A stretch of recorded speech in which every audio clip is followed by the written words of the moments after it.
All right, we're gonna go live in three, two. Oh, whenever this thing loads, okay. And we are live, Mr. Olstad. Hello, hi Joe. Hey, how's it going, man? So Good. I want to thank everybody for joining us today. And today, the VTE Web series, we are so fortunate to have Mr. Pete Olstad. Pete, thank you so much for joining us today, man. Thank you, Joe. Good afternoon. And if some of you don't know Pete's work, Pete has worked with Maynard Ferguson, Buddy Rich, Woody Herman, Julio Iglesias, the who's who of the entertainment industry, an alum of the Berklee School of Music, and in my opinion, one of the finest players in the country. So, Pete, why don't you tell us how you got started? How'd you get the horn in your hand? Okay, well, I'll skip the details of birth and the early years. Right. I joke around. People say, "Well, tell me your story," and I'll say, "Well, I'd like to start at the beginning, birth." Birth. Well, no, I'm just joking, but I was born and raised in the San Fernando Valley born in Burbank and raised in North Hollywood, which is the next city over. I'm from North Hollywood. Are you? Yeah. I lived over on right by North Hollywood High School. Oh, I went to North Hollywood High School. Really? Yeah. It's now called Valley Village. Yeah. And my dad's house, he sold in 1971 for $30,000, is now probably over $1 million. 1.7. Yeah. Something like that. Yeah. My mom was a church organist and a music choral instructor, and my dad worked at Lockheed Aircraft in Burbank. So a fairly normal suburban life. He was a Boy Scout master at a Boy Scout troop in Van Nuys, and he had this idea. He bought a bugle at Sears and Roebuck, like, I don't know, $15, and with the hopes that maybe one of the Boy Scouts would learn it, and on some of their hikes and the campouts and all that, he romanticized somebody playing reveille and taps at night, and it never happened. So one day I picked it up and I noticed that I could actually get a sound out of it, and I liked the sound, and that kind of went on for a couple months. And they asked me if I wanted to take lessons, and I guess I was about 9 at the time. So we found a teacher, this gentleman by the name of Henry Miranda, who was a kind of a part-time trumpet player. He did some a little bit of studio work, and he worked in some of the local concert bands, like the Burbank concert band or whatever it is. But he was an engineer, and he worked at Lockheed Aircraft. So I started lessons with him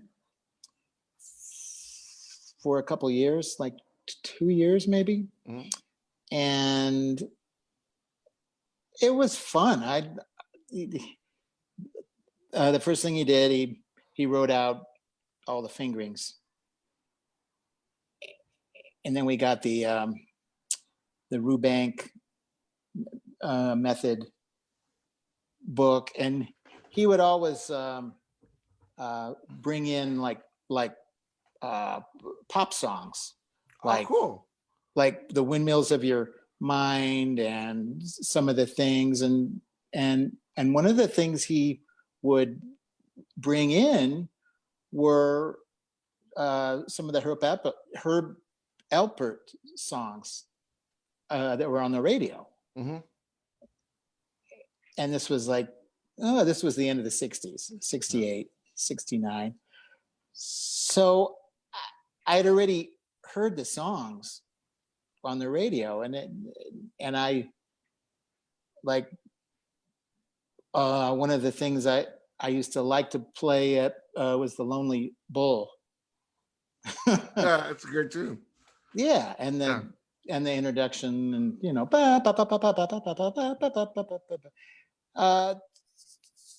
so there was like a real, for some reason, immediately there was a emotional attachment somehow to the sound.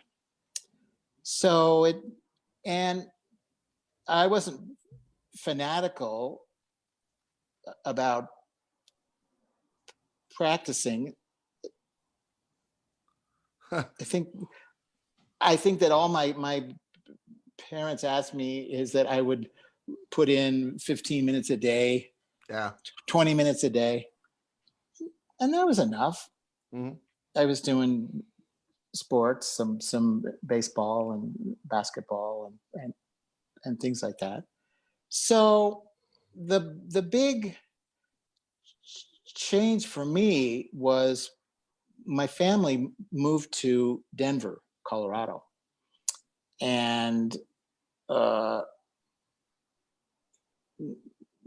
when I was 12 years old. Okay.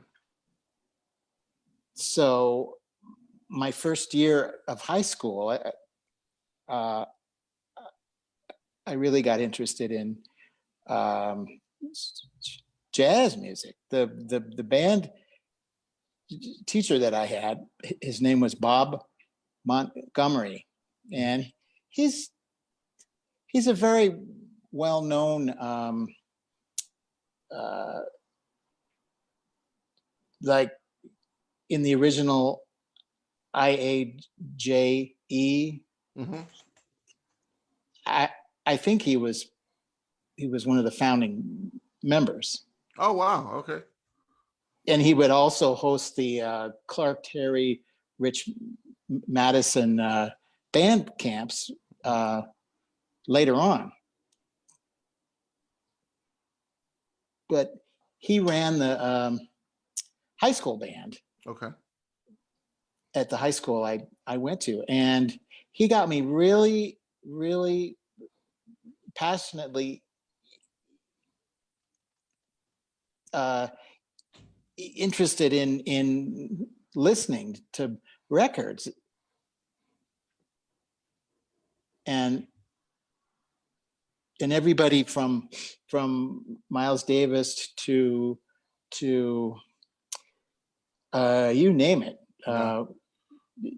Dizzy, Roy Eldridge. He had hundreds of albums, maybe thousands of albums. Wow. So I really started listening a lot, mm-hmm. and spending a lot of time on the horn and practicing a lot. And, so after high school, I decided to go to Berkeley for a year. Mm-hmm. And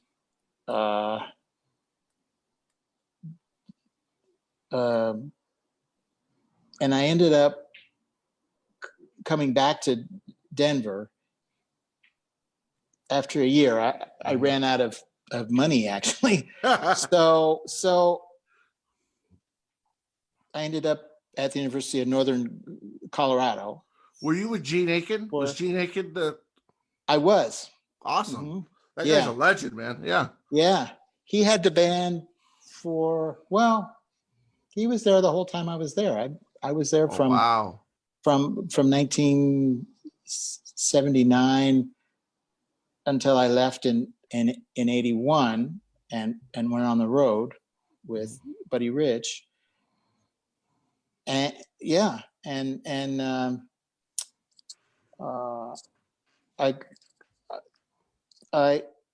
I learned a lot from his rehearsals. Yeah.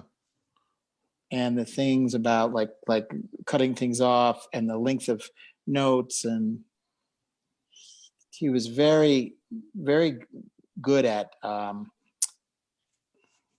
rehearsing a band and doing a sectional and things like that.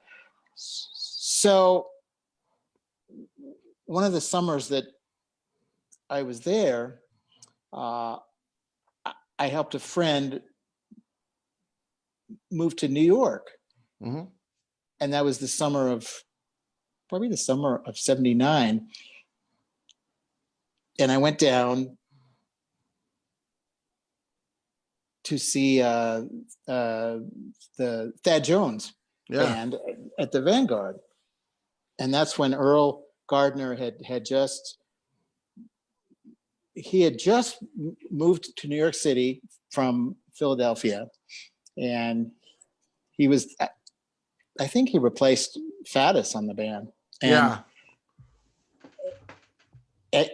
and the guy that was playing second was a gentleman from Helsinki, Finland, by the name of Simo Salamine. So I went up, and he was about the same age as I was. He was in the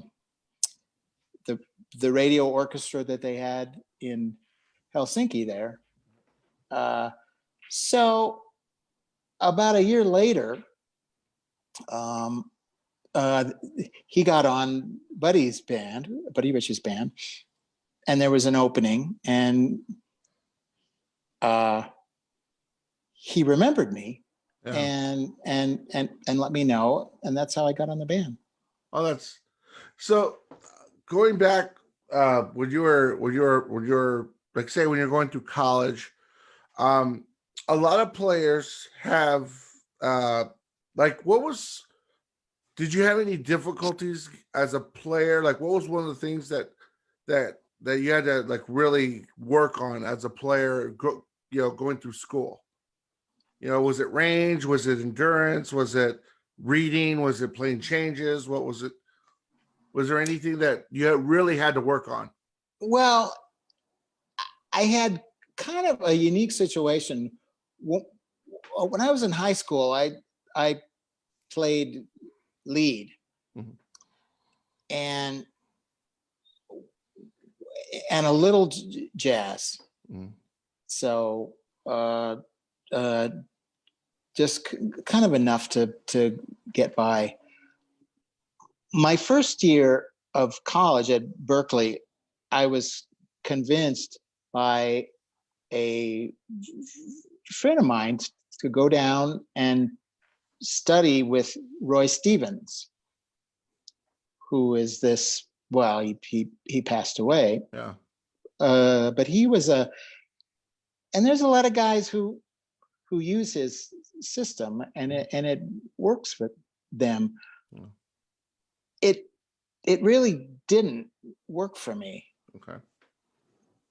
And I was too young and probably too naive to only take the things that worked and incorporate them into my own embouchure. All right. So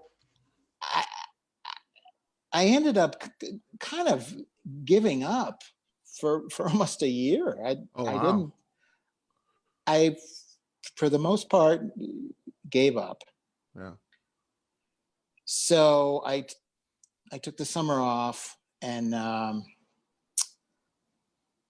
enrolled at UNC, not even as a music major. And I had an appointment with the teacher there, whose name was William Fund, who was more of a legit guy. And he asked me to play for him, and I could hardly get a note out. Right. And he looked at me, and he got up and looked around and said, "Frankly, I don't know if I can help you, but I'll give you a couple lessons and just see what happens." So basically he kind of got me to go back under my own embouchure, and things were fine after that. But I didn't play lead through college. He gave me an old Mount Vernon Bach mouthpiece, and I used that for like the first 10 years after that. Oh wow. 3C. Wow. A really nice one. I don't think I even have it anymore. So I used that on all the gigs I did. Wow. Up until about 1985. Okay. And then I started downsizing and going shallower. Okay. So after college, I got on Buddy Rich for a while. Yeah. And I realized that I didn't have the experience, and I was nervous, and Buddy was sometimes a hard guy to work for. Yeah. So I got off that. I went home, kind of licked my wounds. Yeah. And I got a gig with this older two-beat society band called the Russ Morgan Orchestra. Okay. And I did that for almost a couple of years. And that was more like we would play dances and ballrooms all over the country. And then I ended up in New Orleans for a while and did some Dixieland gigs. I worked on a riverboat. Yeah. And then I ended up going to Los Angeles and kind of staying there for a while. So one thing I've noticed that a lot of players like yourself, a lot of the great players have one major thing in common, and that thing is they fell in love with the instrument right away. And I've noticed I'm seeing that a lot. Like, you guys fall in love with the instrument, And so, another thing is that a lot of people say the worst thing that can happen to a musician is they get an opportunity they're not prepared for, And just like you said, you're on Buddy's band, and you felt like, I really don't belong here. I'm not ready for this. And then, but that, that was probably a great platform for you to be on. So you're in LA, and you have some years under you. You're probably in what, your mid-20s? Yeah. 26 or 7. Okay. So you go to LA, and what was your reason to go into LA for? Like, Well, I had some family there. Okay. My cousin was still living there, and my aunt, and just thought I'd go there and see what the business was like. I realized from hearing some of the guys that to work and kind of compete in that arena, most of the guys were doing everything. Like Joe Davis was there, and Charlie Davis, and George Graham, who was he passed away a few years ago. But these guys had these amazing sounds. Oh yeah, like full, and they could do lead and semi legit things. They did everything. Dennis Farias. Yeah, he just passed. Was another guy. No, he was amazing, and the things that really impressed me. Carl Saunders, and they all had this versatility.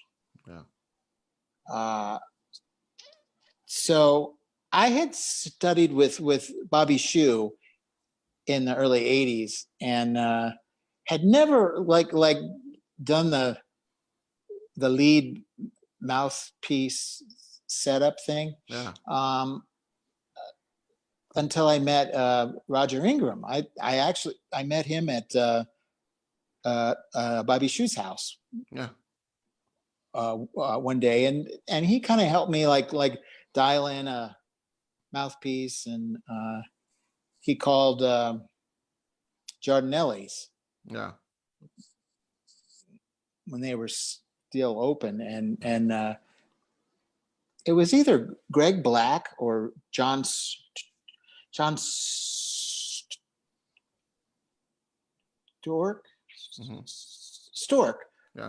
Both of them were working there, and they made me a mouthpiece, and it was easier, and it was narrower and shallower than the Bach mouthpiece. And I started kind of getting more of a handle on the versatility thing. So about that time, well, I was doing some ship gigs also. Cruise ship stuff. Going out for a couple months to make the rent. And little by little, I started subbing for guys out there. And one of the rehearsal bands that I did, I met Wayne Bergeron. And this was right before,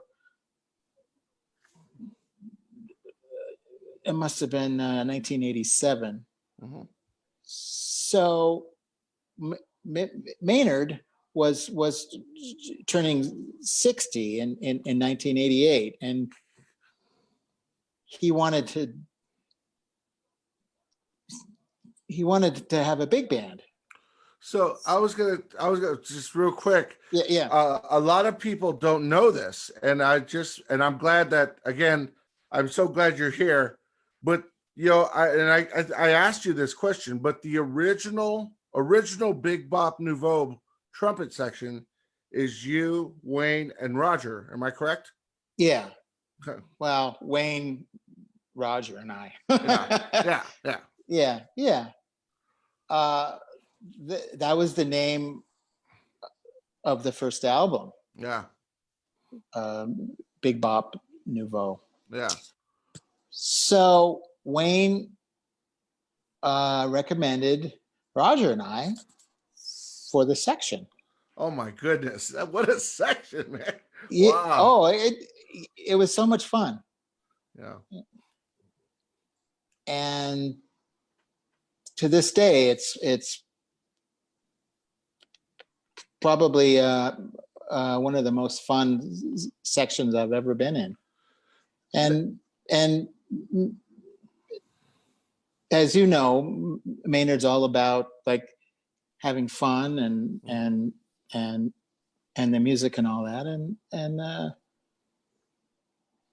I think we were out for 10 weeks, and then we did a record up in Santa Barbara. And I just have some wonderful memories about that. Let me ask you a question. And I when we were talking, we talked earlier on the phone. I got a question.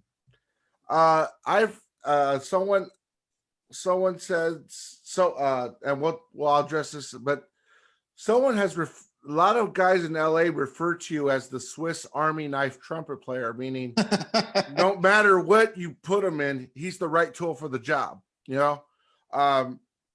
And you know, I was going to ask you, you're in this, you're with Wayne, Roger, and again, that's probably, you can't get any better than that, you know? And what did that, playing in that section, what did that teach you as a player? What did that do to you as a player? Well, I think it was a matter of like doing as best as you can what your assigned role was. Like I played third, and I was just happy to be there with those guys, and Wayne had a reputation already. Roger did from Woody Herman and some of the gigs. He was a veteran at 30 years old. Yeah. He was on the road at 16 years old. Yeah. So, and it was about camaraderie and having fun. There was never, and Maynard would come up on frame and do the shout chorus. Yeah, he'd come up and stand in the middle with us, and some nights it was just amazing. It was indescribable. Yeah, and let me ask you that. What a lot of guys talk about. Here's the thing. I hear a lot of Maynard alums say, you know what? Yeah, we played the charts in high school, or we played the charts in college, but there's nothing can prepare you for playing the charts with the actual band. Did you feel that way? Well, yeah, I think in a lot of ways it's more like, well, I'll put it this way. There's a lot of guys that can play those notes, but Maynard had a way of really owning his music. Right. Like when he played Maria or MacArthur Park, he owned it. Whatever he did, it was his. Yeah. And that, I think that's important. It's I have my feelings about like tributes and guys doing the music of, you know, and I know that a lot of it is for promotional purposes, but whatever you do, own it. Like don't be an imitation. Right. It almost becomes like a impersonation of Elvis. Right. Like, for example, I just heard a arrangement that Eric Mirashiro did of Bridge Over Troubled Waters. Oh, that's great. And he sounds so fresh on it, and he sounds amazing, but it's not a copy of Maynard. It's his personality, and maybe it's in the spirit of Maynard. And those are the things that I like to hear. Right. So he just had so much, he gave so much of himself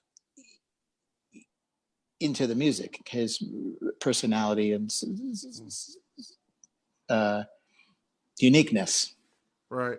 Now, I talked to a lot of Maynard alum, and every one of them has a Maynard moment where it was either Maynard performing or when Maynard said something to them. That was the, do you have a Maynard moment? I think the one that stands out is we were on the road, and it was the night that Leonard Bernstein had passed away. And he announced that before Maria. Yeah.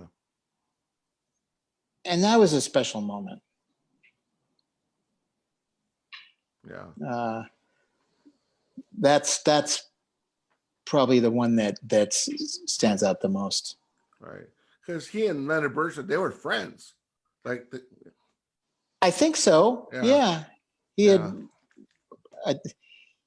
done that Titan suite with the New York Philharmonic. Yeah. So So he knew him. Yeah. So you're okay. So you're on the road with Maynard. Everything's great. You get off the road with Maynard. Now, Pete, you and I talked about this. A lot of people have the idea that you're on the road with a name band and you get off. You could go to any town and write your own check. That is not true. Would you agree with that? Yeah, it's not that band is a very small part of the music business. You have to realize that. Like, I remember when I was in high school, and all I used to listen to were big band albums. Maynard, Woody. I'd buy the latest Basie album, and Maynard, Woody, Kenton was making albums. And you get out in the world, and most of the people don't even know who those bands are. They were from another generation. Yeah. Same thing. There's a lot of guys who have been on the road bands. Not just in my era and my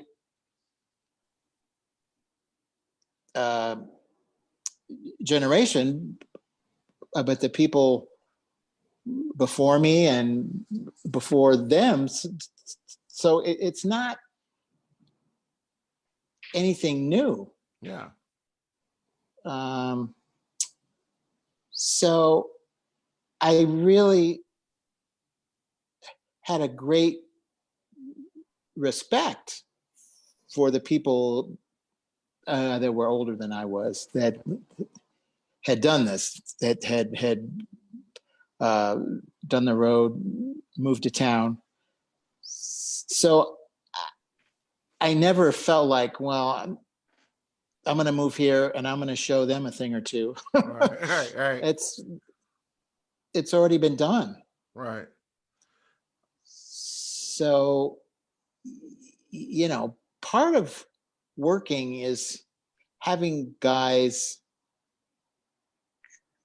trust you and know that that they can rely on you, and that you're not going to try to steal their work from them. Right. So there's like some morals, there's some ethics involved, and it's just kind of how I was raised, I guess. I think the reason you were so successful in Los Angeles is because you had that respect.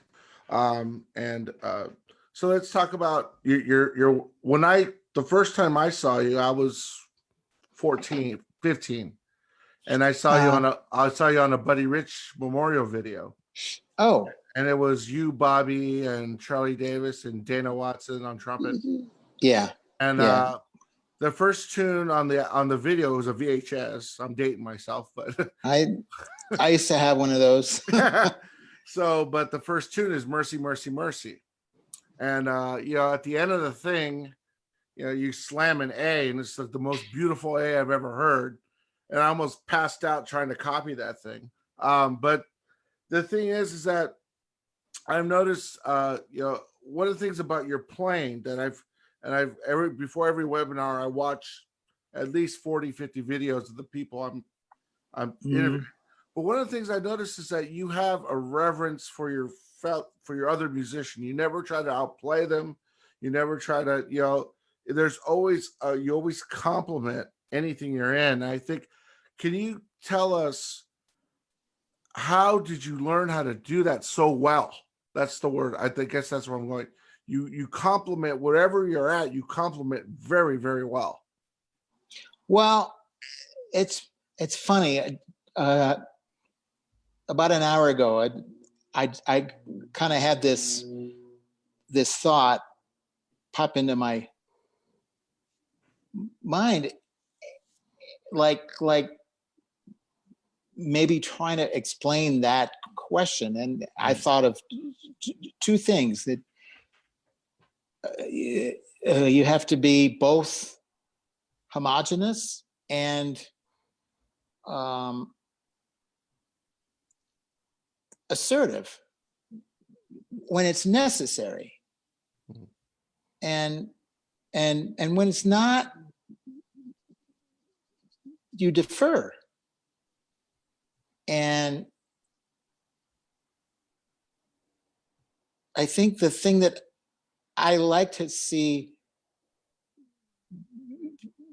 people have their own moment to kind of shine out. Yeah. And a good, well, like, for example, on that specific concert, Bobby was good enough to share the lead with Charlie and I, and the soloing. Oh yeah. And again, my thought was, I'm just happy to be here with these guys. I don't, there's no need for me to try and hot dog things. Yeah. Or show them up. That's pointless. And number one, those guys are some of the best guys in the business. Yeah. And I don't have the need for that. I have the need to, when I'm asked, do the best job that I can possibly. Yeah. That's all. Yeah. Well, like I said, uh, and we talked about this earlier. It's like, the role of the guy sitting next to you, if you're playing lead, or the role is so important, and one of the things is not everybody can compliment Bobby. Not everybody can, you know what I mean? And so that's one thing I've noticed, that it takes a very special person to compliment guys like that, Yeah. And I just, I noticed that you do that very well. So after, let's go down the timeline real quick. After you're done with, after you were done with Maynard, you're going to LA. How do you jump on Woody's band? Well, Woody had died, and I think he died in '87, and they were still booking the band. They weren't on the road full time anymore, but they had these spot like one nighters or two nighters. And there was a gig in, I think it was Newport Beach. So Tony Cadillac, who's one of the busiest guys on the East Coast. Yeah. He does a lot of Broadway, and he came out, and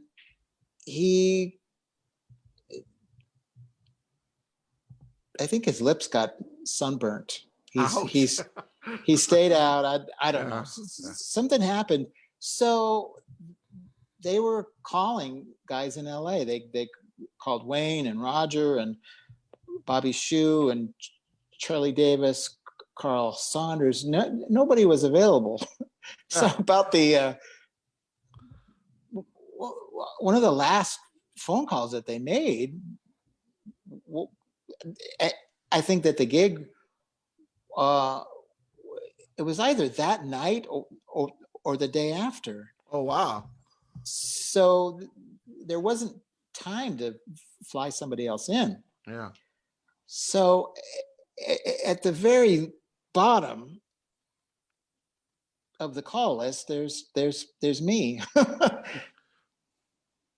And I said, yes, I'd love to. I had never done the band. I'd always wanted to, and I went there and I read the book and they liked it, and that kind of started about a 10-year relationship, going out and doing gigs with them. There was a lot of other guys who did the book. There was John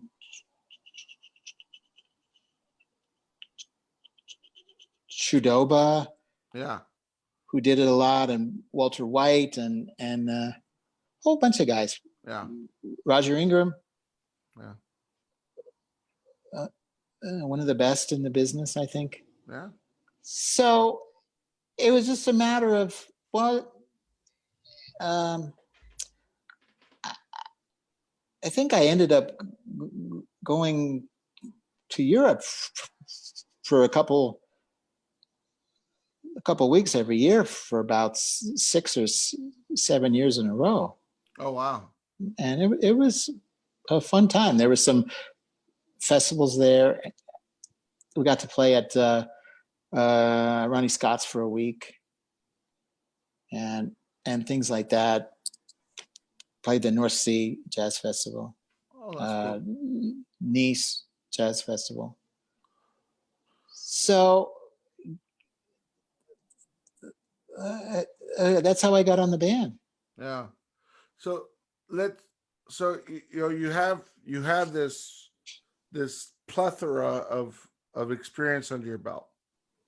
You're living in Los Angeles. Can you tell us how you kind of, now let's talk about the aftermath, after Woody, after Buddy, after Maynard, let's talk about how you went from being a sideman to being a leader? Okay. Well, Yeah. Sometimes a leader. Yeah. It happens occasionally, but Yeah. from then, and intermittently, I would do some Broadway show work, and I was on the road with a couple of different shows. There was one of the music of Jerry Herman, and I did one of Kander and Ebb, who and things like that. The thing, I guess people used to tell me, have a specialty and then also be versatile. Yeah. So have something that somebody knows you for, whether that's like, well, he plays in the style of Roy Eldridge or Harry James, or he's a high note specialist, but he does it all. Yeah. So I think that my specialty was being versatile and being convincing at certain styles. So I'm by no means the best at anything. You could have fooled us, Pete. well, thank you very much. But being versatile has enabled me to do just about anything except a symphony orchestra. I don't have the skills for that. Yeah. Okay, well, that's like, so if you don't mind, I got I'm going to start getting to some of these questions, and I don't want, and again, okay. I apologize to everybody out there. I will get to, I have over, looks like 80 questions, but we answered a lot of them. So I'm just going to answer the first one. Pete, Okay. who was your biggest influence as a soloist? Wow. Probably Dizzy Gillespie. Dizzy Gillespie. He kind of embodied everything. Sound, you know, his ideas. Yeah. He and number one, starting out, Dizzy Gillespie. Dizzy Gillespie. Cool. And there's a lot of other ones. There's Lee Morgan, Freddie Hubbard. There's as we all know, Tom Harrell, Wynton Marsalis. I love him. Yeah. Yeah. Cool. This question is related.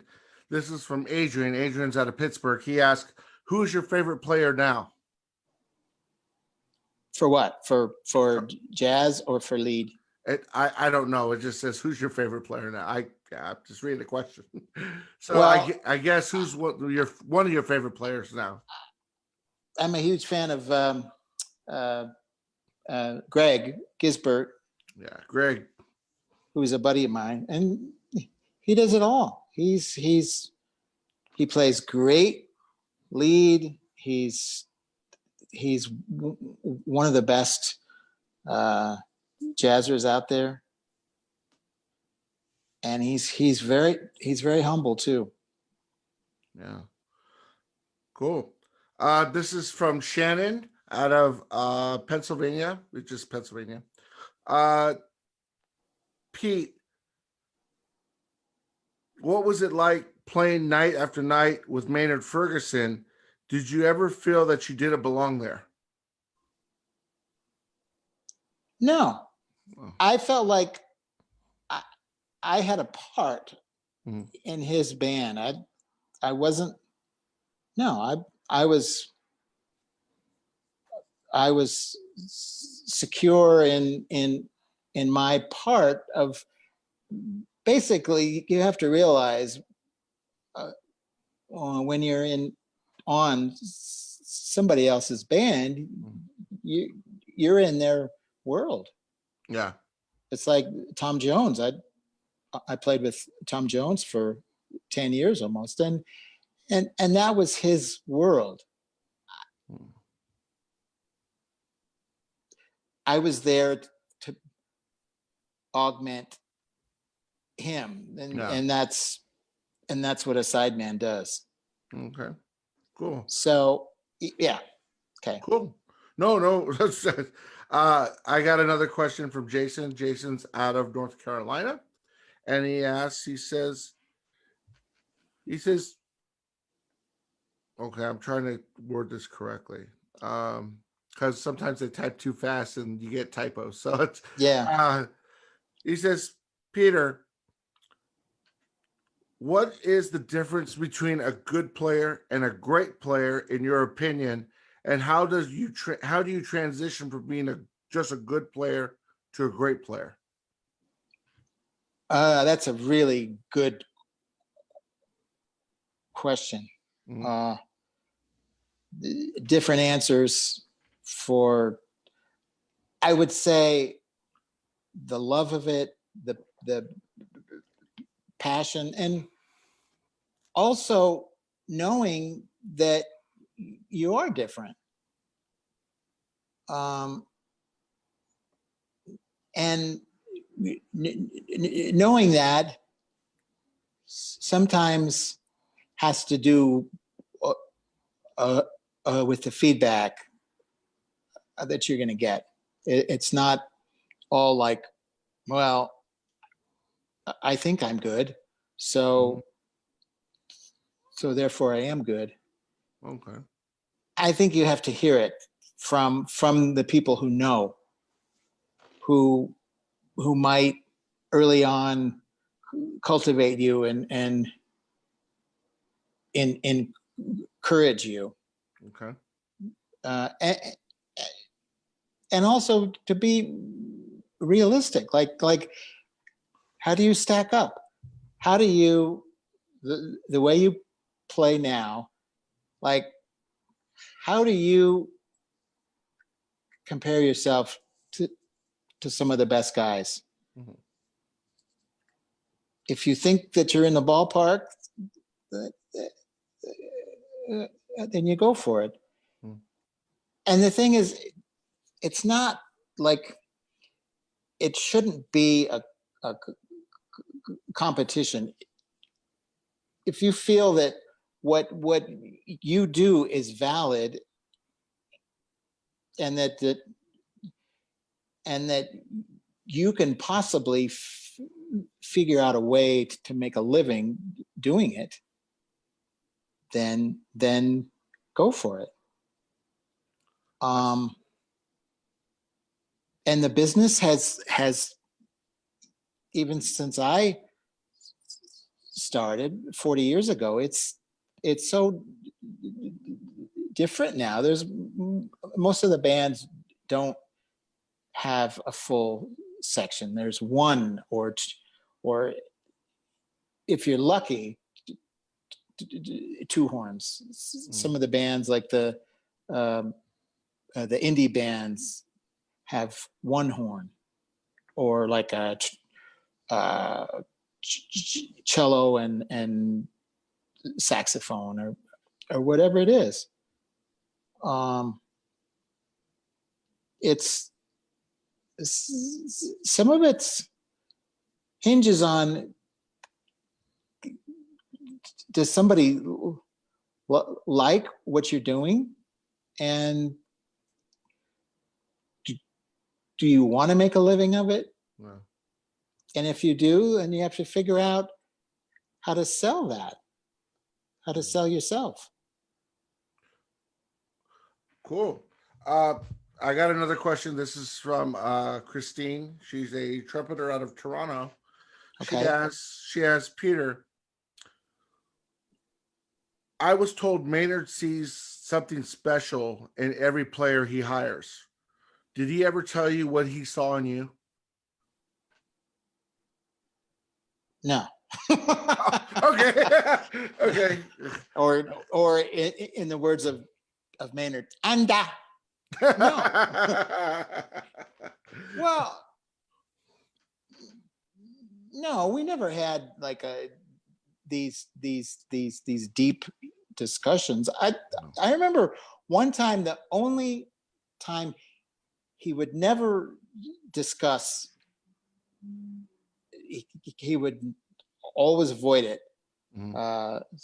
Some of the guys would maybe ask him like about his embouchure, and he would always evade it, avoid it. Yeah. He was evasive Right. about his answers. The only thing he ever remotely said to me was, well, something to the effect of it's good to find your own sound in your own voice. Mhm. And that was it. He might have said, I have nice hair, or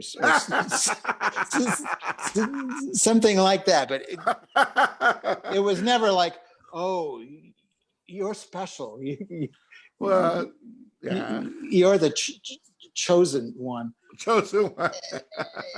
And some guys want to read more into Maynard than what he actually was. Yeah. He was a band leader, fun-loving guy, very nice, very respectful.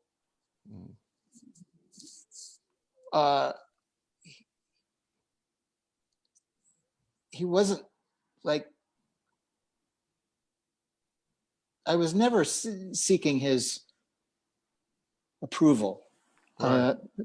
Let's just put it that way. Okay, cool. A wonderful man. A wonderful man. That's what I heard. I heard he was just a prince of a guy. You're the one. You're the one. All right. Well, this is from Brian. Brian's from Seattle. And he asked, again, this is an equipment question. Pete, do you use a different mouthpiece for jazz than you do for lead? I try not to. I try to find one that works for both, and it's very difficult. Mm-hmm. What do you use, if you don't mind me asking? Well, it's basically in various forms. It's a Bobby Shoe lead, Marcinkiewicz / Giardinelli 10S, a little shallower. I have about 4 or 5 that I kind of waffle around with. So, but it's all that they're all like fairly narrow, like they're under like a 0.630 Okay. diameter rim, which is about a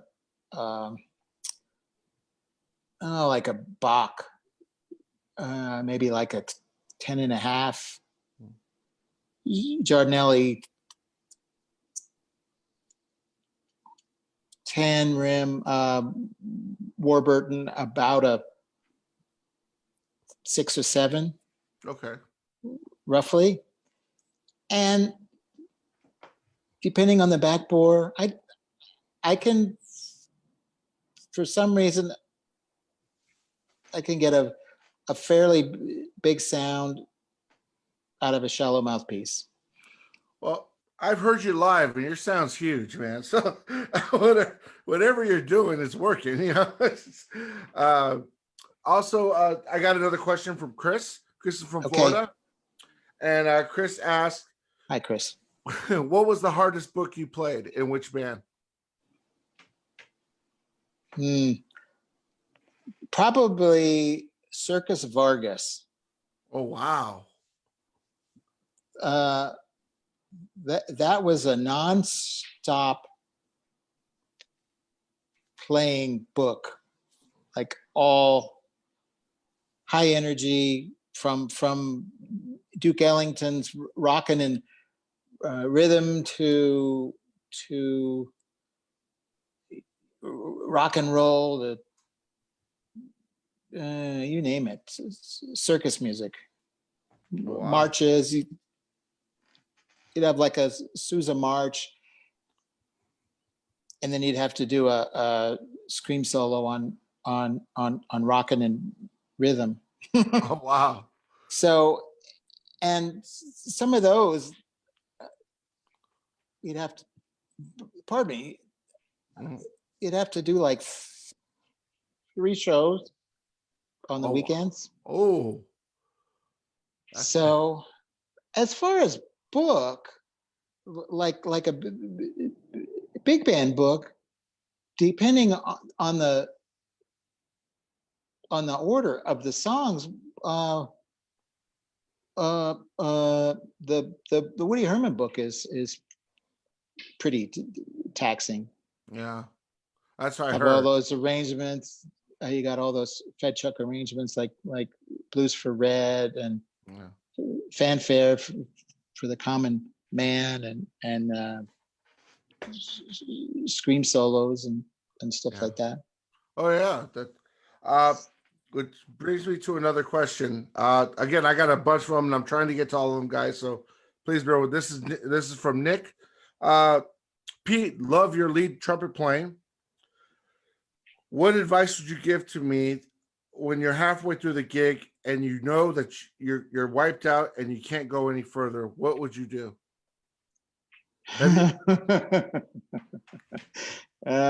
Well, that's happened. I'll sometimes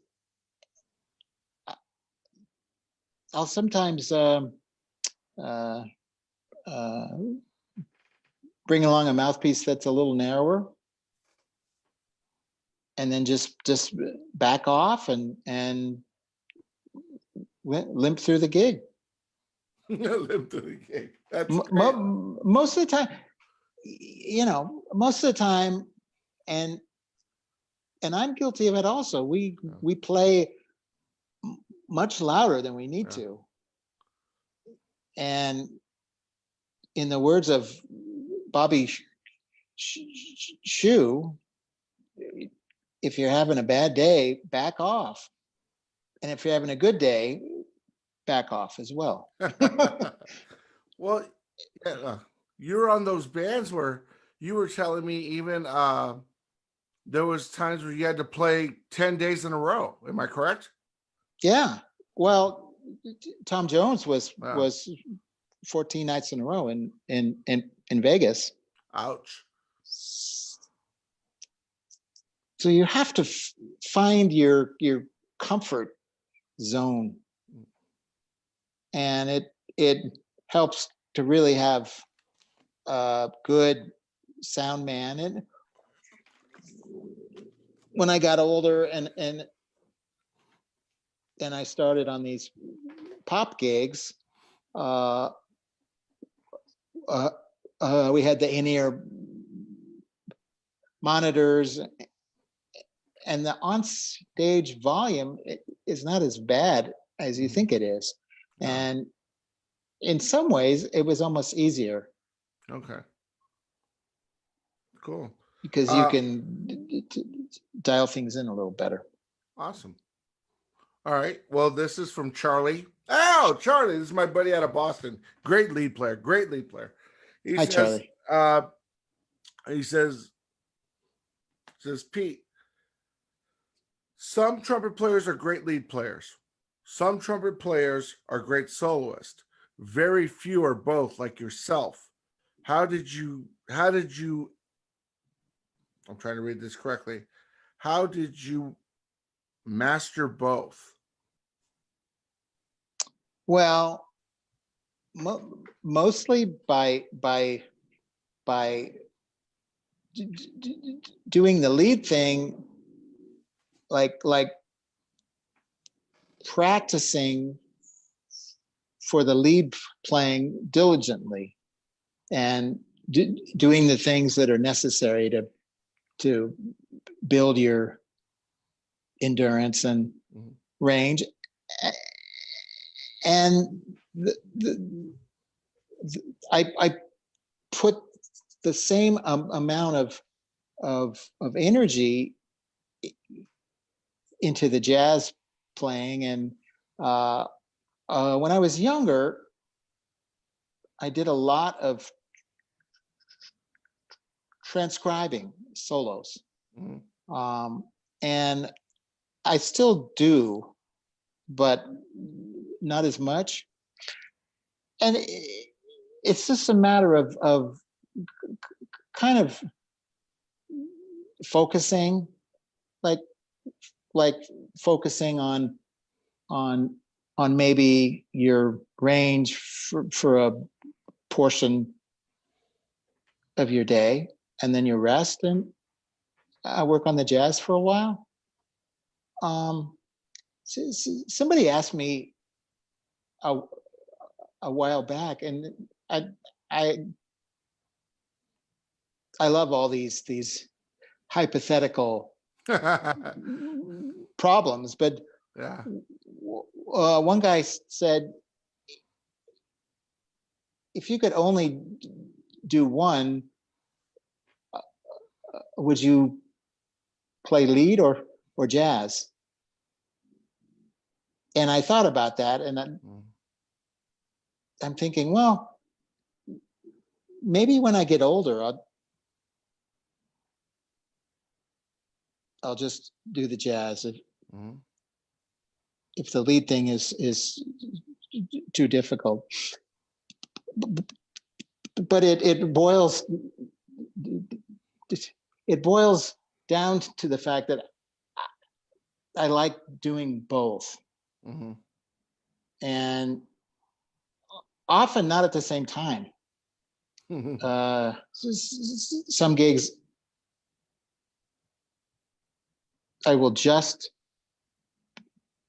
I'll be like the designated lead guy. Yeah.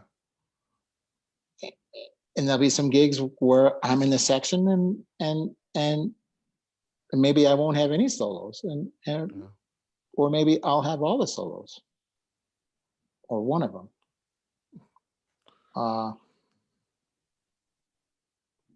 Cool. So go ahead. No, I was just gonna say that this is a very good question. This is from Mike. Mike is a buddy of mine out of Kansas City.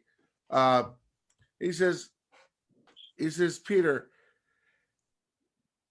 I've been a professional musician most of my life, and I notice as I get older, it gets harder to take time off and then to come back.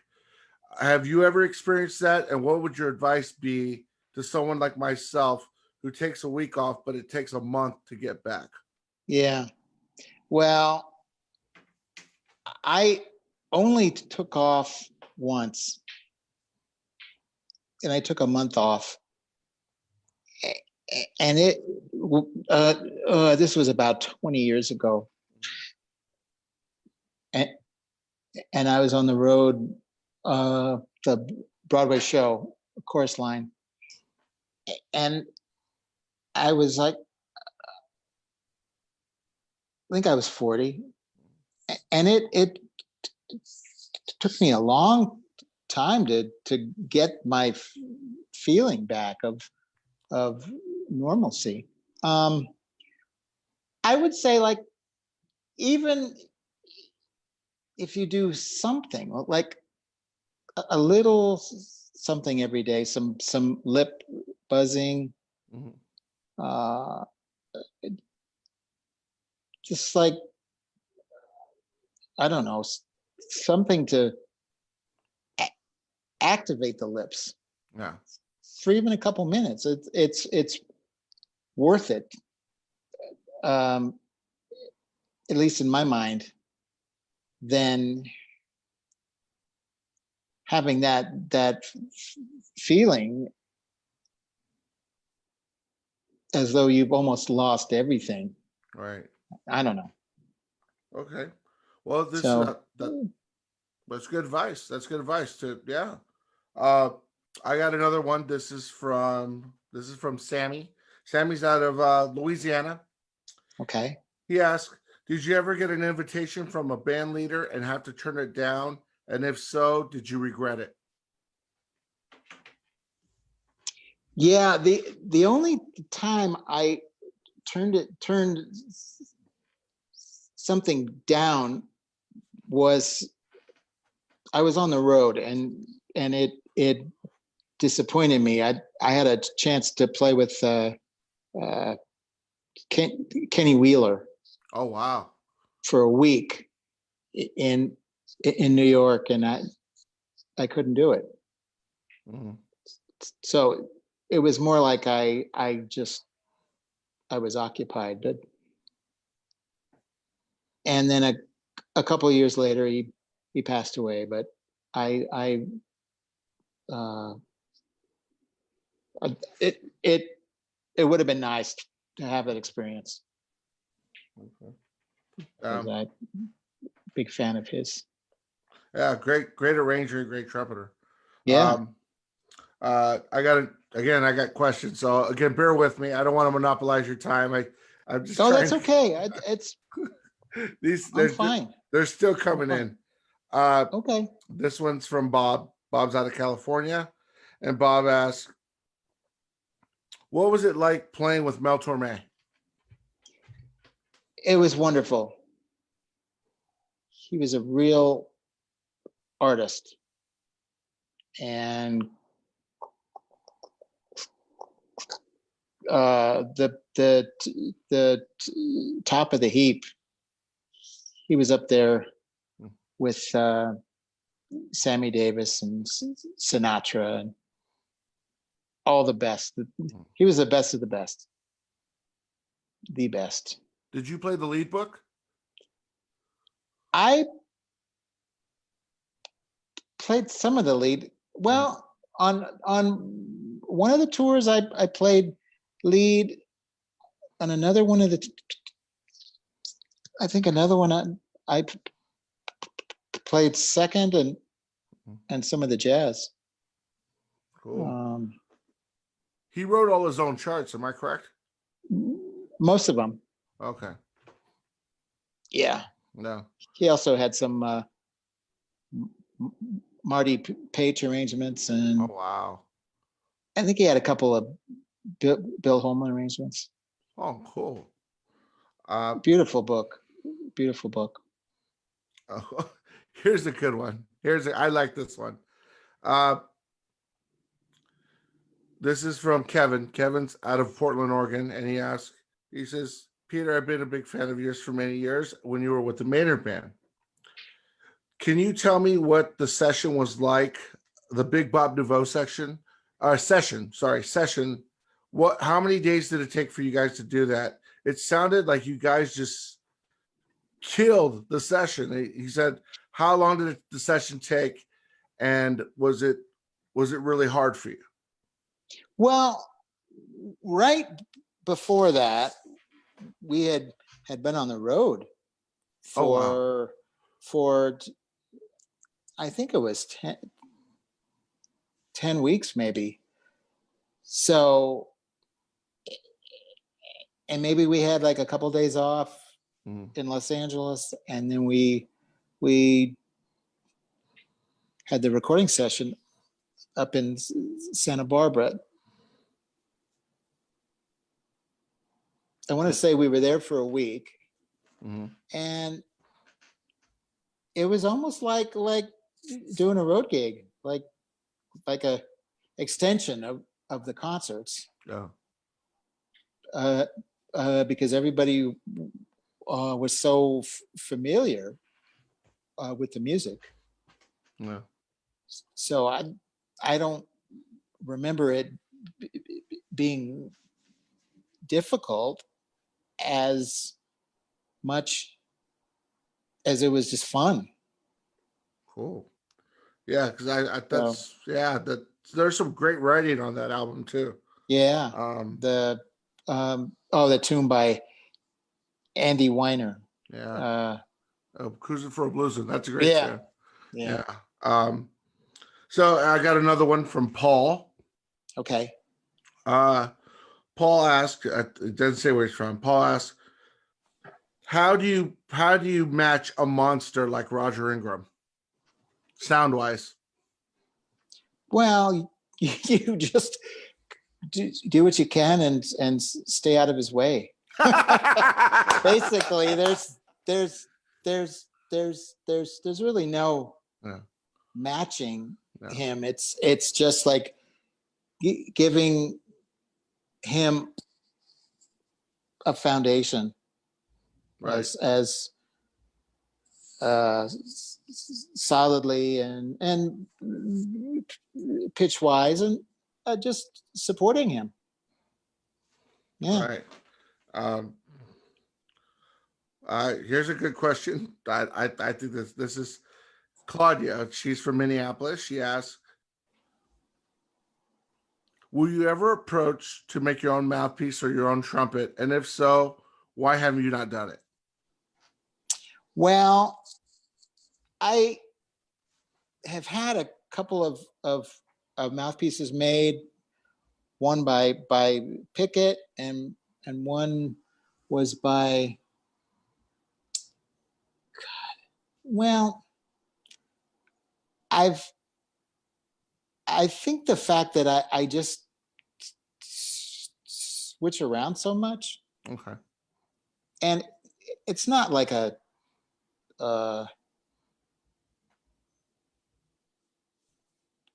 it's not a big priority right now. Mm-hmm.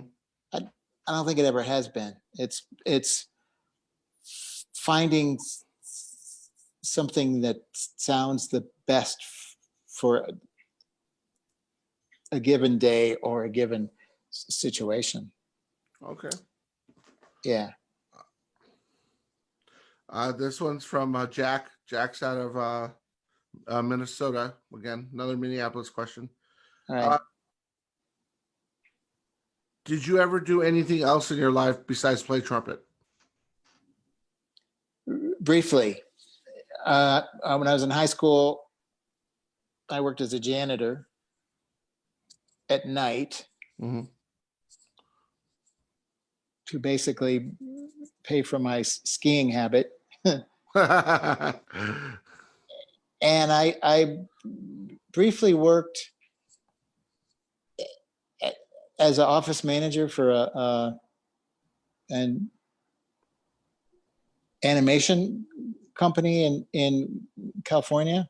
Mm-hmm. And then I got a ship gig. So I left that. That was early on. That was Okay. 30 years ago. No, I've mostly been able to make a living for 40 years. Yeah. This year, not so much. Yeah, we're all in the same Well, boat. that's everybody. Yeah. But it's been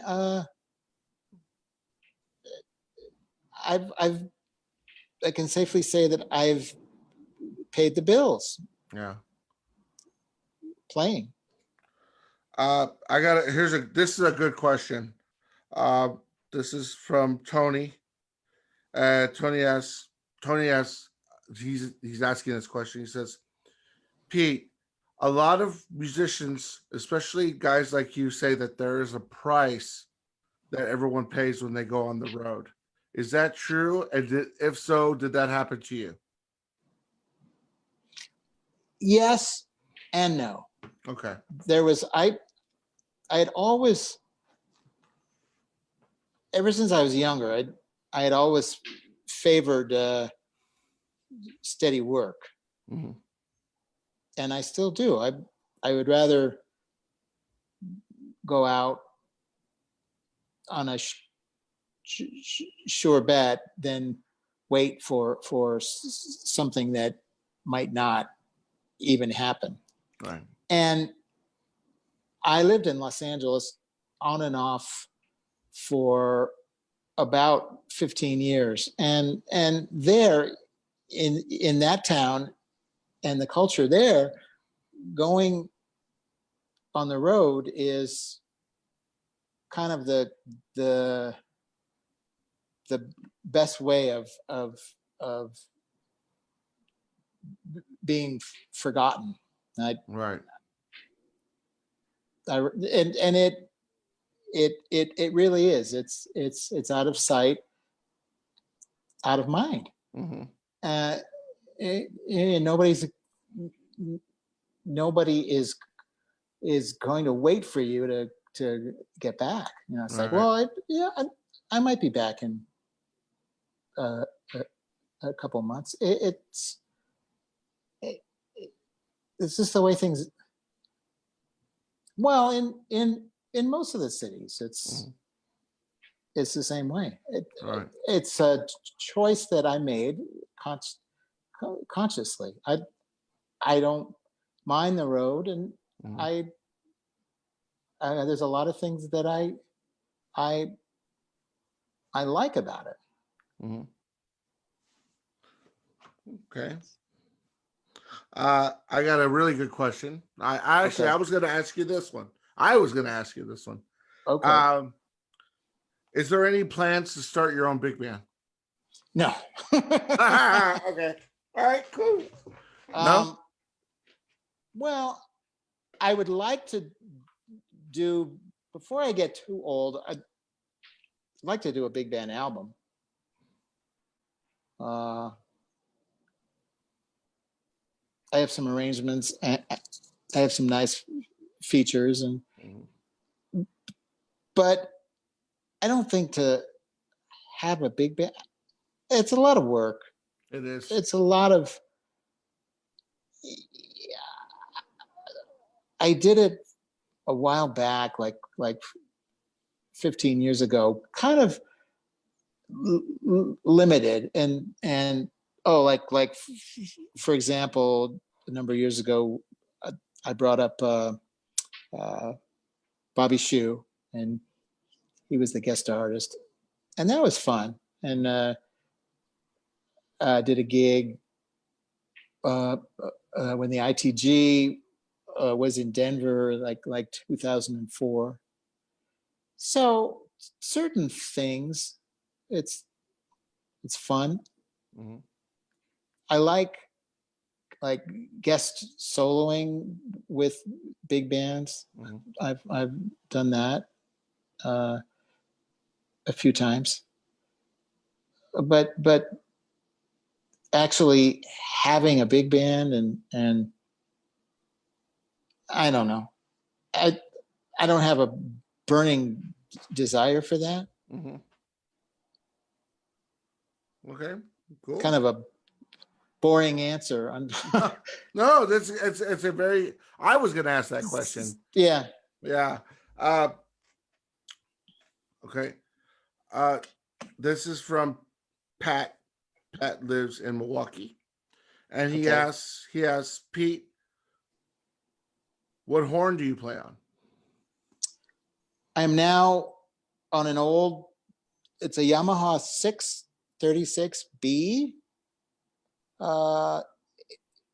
It's the horn that was made before the Bobby Shue Z horn. Mm-hmm. So it's a medium bore. It plays kind of like the Z. The bell has got more copper in it. Mm-hmm. So it's a little warmer sound. Okay. So it's a pretty versatile horn. Okay. Do you use the same? Do you use it for lead as well? Yeah. Okay. Yeah. Cool. Got another question. Okay. Keep them coming. It's not nap time yet. Okay. Sitting in those great trumpet sections, which one was your favorite? Well, that was the one with Maynard, with Wayne and Roger and I. A couple of years ago, I did a big band concert with Chuck Finley and Bobby Shue and I. Oh, wow.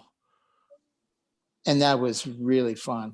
Oh, wow. That's and no, those are probably the most memorable ones. I was going to ask you, this is a question for me. Going back to that Buddy Rich Memorial concert. Yeah. That must have been a blow because you guys had Louis Bellson, Dennis Chambers, Steve Gadd, Dave Weckl, and Vinnie Colaiuta.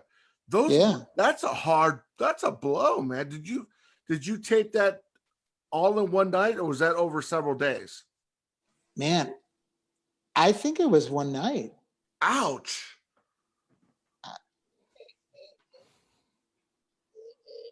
I think so. I don't know. Well, all the music was done one evening. Ouch. I think that each of the guys had like 3 tunes they did. Yeah, or 4 maybe. I don't even remember. I'd have to go back. Yeah, that's a long night, man. Yeah. And I noticed that you, Bobby, and Charlie, you guys did switch off, but I don't care who you are. That's a long night. That's a blow. Well, you have to realize that those tunes were done by the road bands. Yeah. And those guys, well, and we were all 30 years younger. I was 31 years old. Yeah. So Bobby was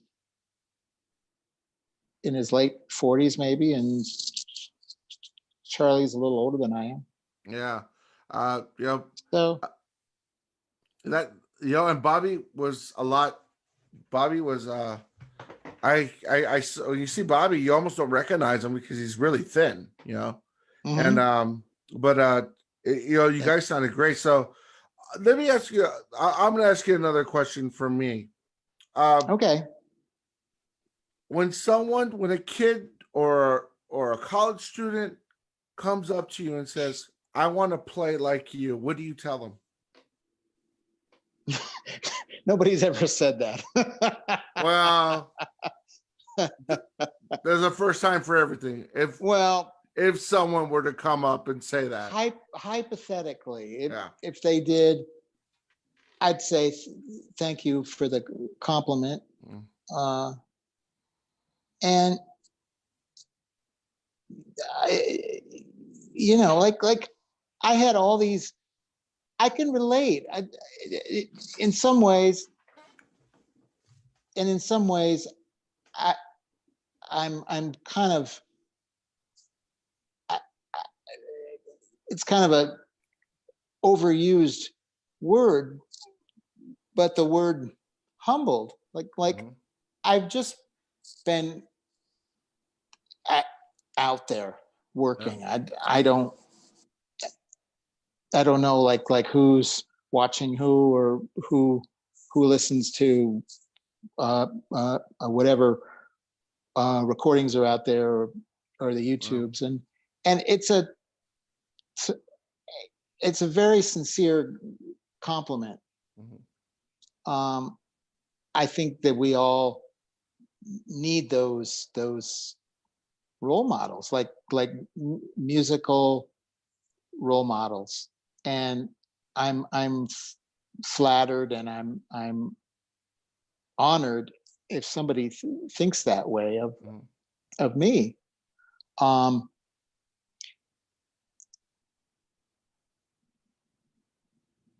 I would say just try to like take that and go further with it. Mm-hmm. Do something that's special for you. I I I always had a lot of respect for the musicians that I met or that I used to listen to, like Dizzy, Roy Eldridge, Dave Stahl, Freddie Hubbard, all these guys. They all had something very special that they did at such a high level. Um, Blue Mitchell's another one. Yeah.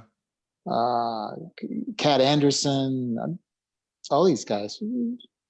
Bill Chase. I had the good fortune of hearing all these guys live and meeting them also. And that was like so instrumental in my development to have these guys that you revered and you respected so much. And I think it's a very high compliment. Yeah. And I don't know what else to say. Well, for the people who think that way, thank you very much. I don't. I look at myself as one of the guys that's just out there making a living, cranking it out. Right. Well, guys, if you want to ask Pete any more questions, I got more, but I don't want to take up too much of Pete's time. We're already over a half hour, and I apologize, Pete. Forgive me. Oh, no.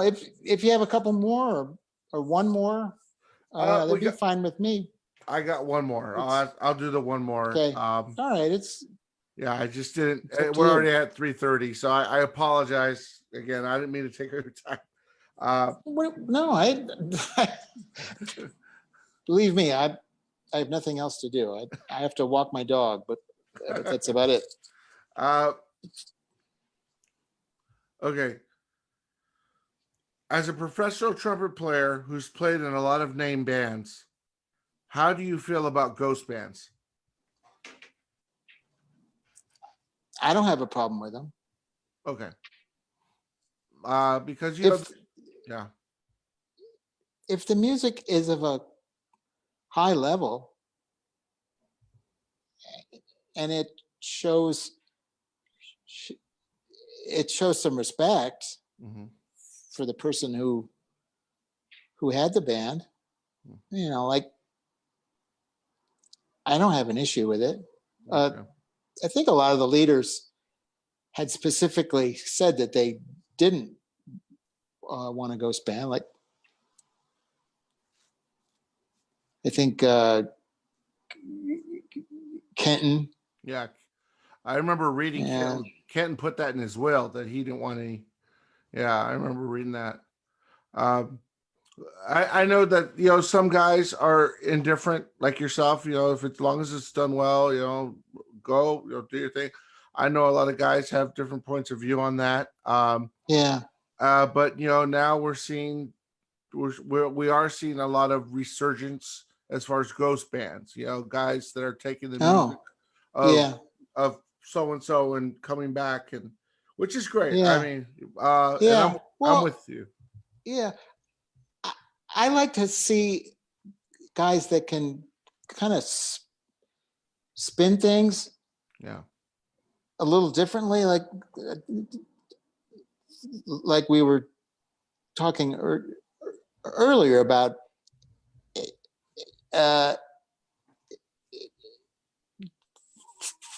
some of like the guys who play in the spirit of Maynard, like Eric Mirashiro. Like, what can you do that's a little different? I'm more interested in something newer, like How many times do you want to hear MacArthur's Park? Yeah. It's not going to get any better than what Maynard did it. Right. I don't think. Right. Right. And if somebody wants to do it, I'd love to hear what they do, and maybe I'll be pleasantly surprised.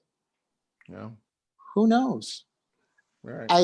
I have to think that there's more out there, that there's like somebody's writing, or there's like a new melody, or Yeah. I don't know who comes up. You know, we all like to hear what's familiar sometimes. Yeah. A lot of the singers who are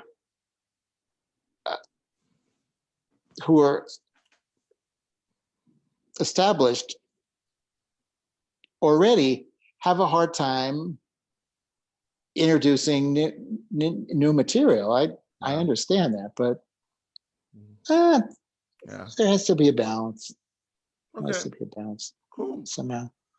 Well, I want to, first of all, Pete, this has been a history lesson, and thank you for the lesson, man. You know, I mean, it was great talking to you and hearing about all these wonderful experiences. I want to thank you for all the stuff you've done for trumpet players like myself and others. Well, you know, well, thank you so much, and thanks for having me. You know, I really appreciate it. One more quick thing. Is there any CD projects or anything like that in the making? I did a CD a couple of years ago. I did the whole thing on flugelhorn. 5 of the tunes are my originals. If you go to www.peterolstad.com, there's some samples of it. Okay, in the link, I'll make sure I direct them to that. I'll put a link on the description when I post this on our website. And I don't know, I'm kind of, I have this idea of doing an album like Jazz at the Movies. I recently got the lead sheet for the Chinatown theme song. Yeah. And I'd like to do a recording of maybe some of the more obscure themes like that. Okay. I don't know. Yeah. Me personally, I'd love to hear you do a Latin album. That's just me. You know, because you do it so well, you know. Es posible. So again, I love that style of music. Yeah, I really do. I would, like I said, that would be great. Even a single, I'd be happy with just a single. Yeah. Have you heard that the album that Brian Lynch did? The Woody Shaw one. Yeah. Oh, that's that knocked me out. I heard it the first time yesterday on the radio. It's beautiful. It's beautiful, man. Oh, he's got Dave Douglas and everybody. Sean Jones. Everybody's on there. Sean's on it. Diego Acrola. I mean, all those cats. All those New York heavy cats are on there. Yeah. Yeah. Mike Rodriguez. Oh, he's great. He's fantastic. Yeah. He's amazing. And that inspired me. It's so well done. It's very well done. It's, you know, it's that, yeah, I have the album. I listen to that a lot. But again, I'm sorry, I'm off topic here, but I just want to thank everybody who joined me and Pete for this webinar. Thank you. Pete, thank you again for joining us. If you have any questions for Pete, you can go ahead and ask him on the feed here, and Pete will get to them and hopefully answer the questions you might have. Absolutely, I'll be happy to do that. Go to www.peteolstad.com and you can visit Peter Olstad. Peter. Yeah. I'll put the link in the description below, and you visit Pete on his website and purchase his CDs and watch some of his videos. They're really good. And and thank you, Joe. And it's wonderful what you're doing and spreading the word, and hopefully inspiring another generation and keeping the music alive.